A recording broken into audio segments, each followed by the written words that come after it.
Hello and welcome to Computology academy. और आज हम लोग डिस्कस करेंगे कि जो वैक्सीनेशन का रेट है वो कैसे इनइक्वलिटी क्रिएट कर रहा है वर्ल्ड वाइड, उसके पीछे रीजंस क्या हैं और कैसे लास्ट माइल कनेक्टिविटी जो है वो वैक्सीनेशन की पेस को इम्पैक्ट कर रही है, और इन सारी चीज़ों के कारण कैसे जो इकोनॉमिक रिकवरी है वर्ल्ड वाइड वो इम्पैक्ट हो रही है।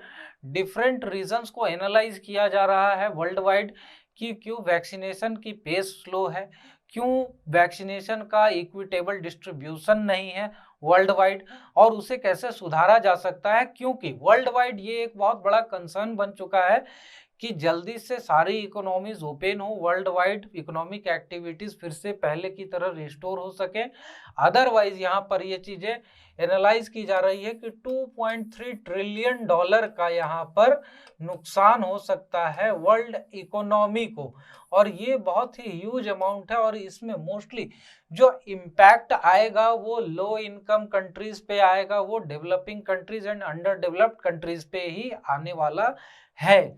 तो इन्हीं सब चीजों को देखते हैं हम लोग डिटेल में। तो सबसे पहले इनइक्वालिटी का अभी का जो सिचुएशन है वो क्या है, तो यहाँ पर ये चीजें देखी जा रही है कि जो वेल्दी नेशंस है वो तो बहुत ज्यादा आगे निकल गए हैं, लेकिन पुअर नेशंस जो है वो बहुत ज्यादा पीछे रह गए हैं। इनफैक्ट यहाँ पर बहुत सारे ऐसे कंट्रीज हैं, पुअर नेशंस हैं, जहां पर कि मैक्सिमम पॉपुलेशन को फर्स्ट डोज भी नहीं मिल पाई है। लेकिन वहीं पर अगर ये चीजें एनालाइज करें कि जो वेल्दी नेशंस हैं, तो यहाँ पर वेल्दी नेशंस को बूस्टर डोज तक दिया जा रहा है। तो ये चीजें जो है इसका इम्पैक्ट वर्ल्ड वाइड जो वर्ल्ड इकोनॉमी है इस पे पड़ने वाला है। और अगर इस चीज को हम लोग डिटेल में देखें डेटा के हिसाब से, तो वर्ल्ड वाइड टोटल अभी तक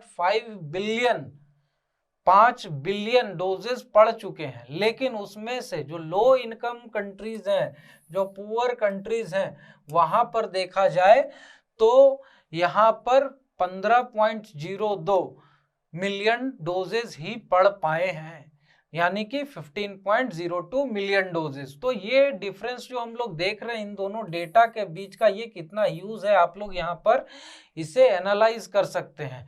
तो आगे देखते हैं कि इसके पीछे का कारण क्या है। तो सबसे पहले देखिए कि जो रीजन है वो है लो प्रोडक्शन कैपेसिटी। लो प्रोडक्शन कैपेसिटी होने के पीछे बहुत सारे कारण है। सबसे पहले जो इंफ्रास्ट्रक्चर है, जिस तेजी से जिस अमाउंट में हमें वैक्सीन की अवेलेबिलिटी चाहिए उस हिसाब से यहाँ पर इंफ्रास्ट्रक्चर नहीं है। और आनन फानन में यहाँ पर रिसर्च एंड डेवलपमेंट करके वैक्सीन तो डेवलप कर लिया गया, लेकिन उसके मास प्रोडक्शन की इशू यहाँ पर इंफ्रास्ट्रक्चर के कारण आ रही है। और जिस तेजी से यहाँ पर वैक्सीन को डेवलप किया गया था, ये चीजें समझी जा रही थी कि बहुत जल्दी यहाँ पर सारे लोगों को वर्ल्ड वाइड वैक्सीन एडमिनिस्टर कर दिया जाएगा और उसके बाद यहाँ पर ये पैंडेमिक का सिचुएशन खत्म हो जाएगा। बट इंफ्रास्ट्रक्चरल कंस्ट्रेंट के कारण यहाँ पर ये चीज नहीं हो पाई। सेकेंड थिंग यहाँ पर क्या है, shortage of vaccine raw material.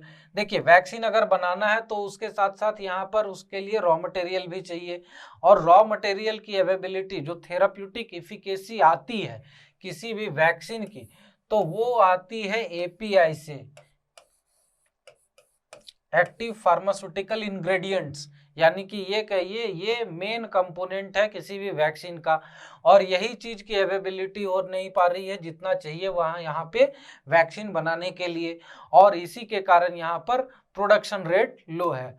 उसके बाद यहाँ पर है लॉजिस्टिकल डिफिकल्टीज। लॉजिस्टिकल डिफिकल्टीज का इशू क्यों आ रहा है, सबसे पहला है ट्रांसपोर्टेशन और दूसरा है स्टोरेज। ट्रांसपोर्टिंग के सिचुएशन में ये चीज है कि देखिए जो भी वैक्सीन को ट्रांसपोर्ट किया जाएगा वो रेफ्रिजरेटेड यानी कि कंट्रोल्ड एटमॉस्फेरिक कंडीशन में यहाँ पर उसे ट्रांसपोर्ट करना पड़ेगा।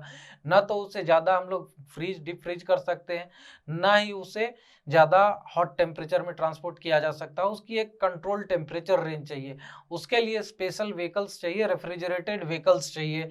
और यहाँ पर बहुत सारे ऐसे लो इनकम कंट्रीज है जहाँ पर ये ट्रांसपोर्टेशन की फैसिलिटी है ही नहीं। इनफैक्ट ट्रांसपोर्टेशन के लिए जो व्हीकल्स और डिफरेंट चीज़ें चाहिए उसकी तो छोड़िए, यहाँ पर बहुत सारे ऐसे कंट्रीज जहाँ पर प्रॉपर नेटवर्क ऑफ रोड्स या मीन्स ऑफ ट्रांसपोर्ट है ही नहीं, कनेक्टिविटी ही नहीं है, तो वहाँ पर वैक्सीन की अवेलेबिलिटी का शॉर्टेज होना बहुत ही लाजमी है। सेकेंड थिंग यहाँ पर है स्टोरेज कैपेसिटी।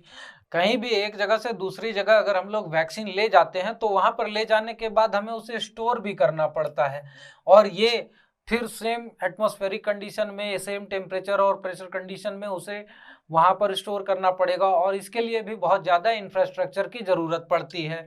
उसके बाद यहाँ पर देखिए वैक्सीन हेजिटेंसी। वैक्सीन हेजिटेंसी का इशू बहुत सारे ट्राइबल ग्रुप्स में और बहुत रिमोट एरियाज में आ रहा है, क्योंकि वहाँ पर इन लोगों को इस चीज़ पे भरोसा ही नहीं है, इस दवा पे भरोसा ही नहीं है, और बहुत सारी गलतफहमियां फैली हुई, बहुत सारे वहाँ पर लोगों को ये लगता है कि इससे हमें तो और भी हेल्थ में नुकसान होगा, या डिफरेंट डिफरेंट चीज़ों की कॉम्प्लिकेशंस आ सकती हैं, कुछ लोगों की मौत हो गई है। ऐसी ऐसी चीज़ों के कारण यहाँ पर लोग हेजिटेट कर रहे हैं कि हम वैक्सीन लें या न लें, और इस चीज़ के कारण भी लो डिस्ट्रीब्यूशन है, लो यहाँ पर आउटरीच है वैक्सीन का, जो लो इनकम कंट्रीज हैं और जो रिमोट एरियाज हैं। उसके बाद लास्ट पॉइंट यहाँ पर है आईपीआर, यानी कि इंटेलेक्चुअल प्रॉपर्टी राइट्स।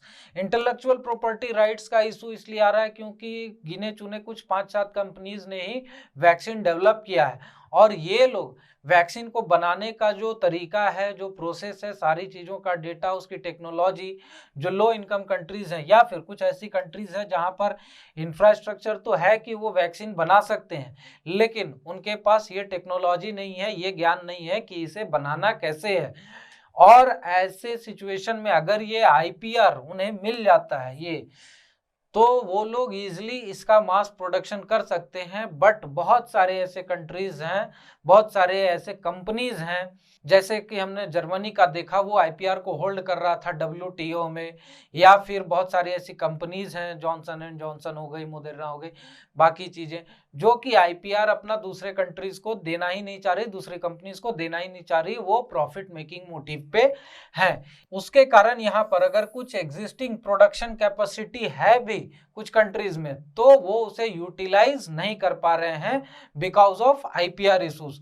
तो चलिए देखते हैं कि ट्रांसपोर्टेशन का शॉर्टेज जो है, ट्रांसपोर्टेशन एंड स्टोरिंग कैपेसिटी की जो दिक्कत है, उसके कारण कैसे लो इनकम कंट्रीज में यहाँ पर इनइक्वालिटी सबसे ज्यादा है।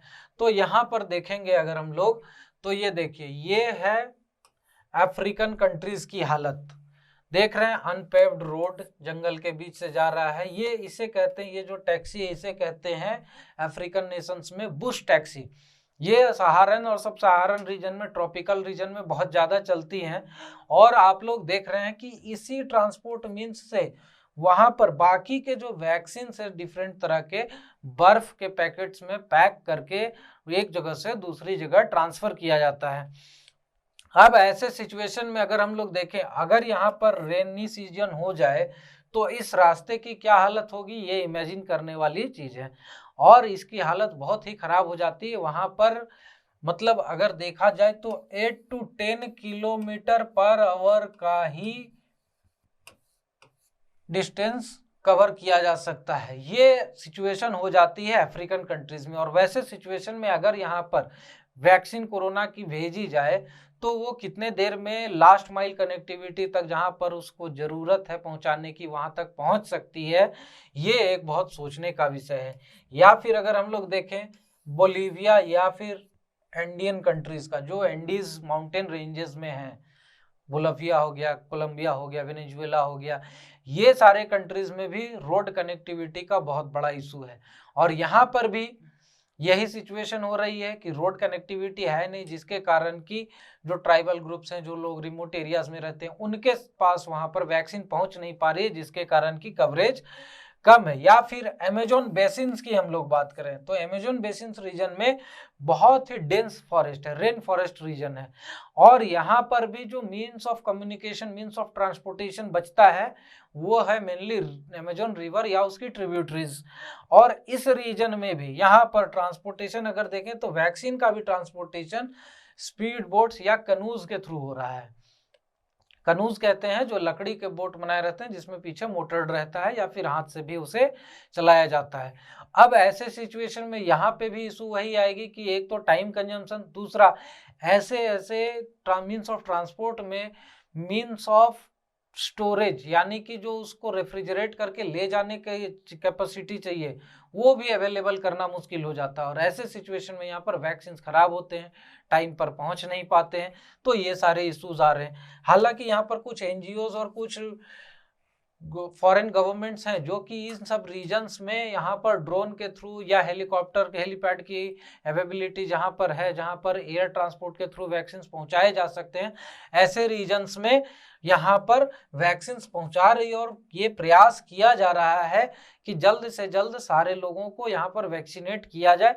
लेकिन कलेक्टिवली अगर देखें तो यहाँ पर बहुत सारे इश्यूज हैं, मिसट्रस्ट है, ट्रांसपोर्टेशन का इशू है, टाइम पे वैक्सीन नहीं पहुँच पा रही है, कुछ वैक्सीन खराब हो रहे हैं, कुछ वैक्सीन कंटेमिनेट हो रहे हैं। तो इन सब इश्यूज के कारण यहाँ पर वैक्सीनेशन की इनइक्वालिटी बहुत बढ़ गई है और इसे एड्रेस करने की बहुत ज़्यादा ज़रूरत है, क्योंकि WHO का भी ये मानना है कि अगर मिड 2022 तक वैक्सीनेशन कंप्लीट नहीं हुआ तो उसके बाद कोरोना वायरस के इतने ज़्यादा वेरिएंट्स डेवलप हो जाएंगे कि फिर वैक्सीनेशन के थ्रू भी इसे कंट्रोल करना और इसे रोकथाम करना बहुत ही मुश्किल हो जाएगा। तो अब देखते हैं कि जो वर्ल्ड के बाकी के जो लीडिंग कंट्रीज है, डेवलप्ड कंट्रीज हैं, यूनाइटेड नेशंस हो गया, WHO हो गया, या फिर जो अदर ऑर्गेनाइजेशंस हैं, वो क्या इनिशिएटिव लेते हैं इस चीज़ को कंप्लीट करने में।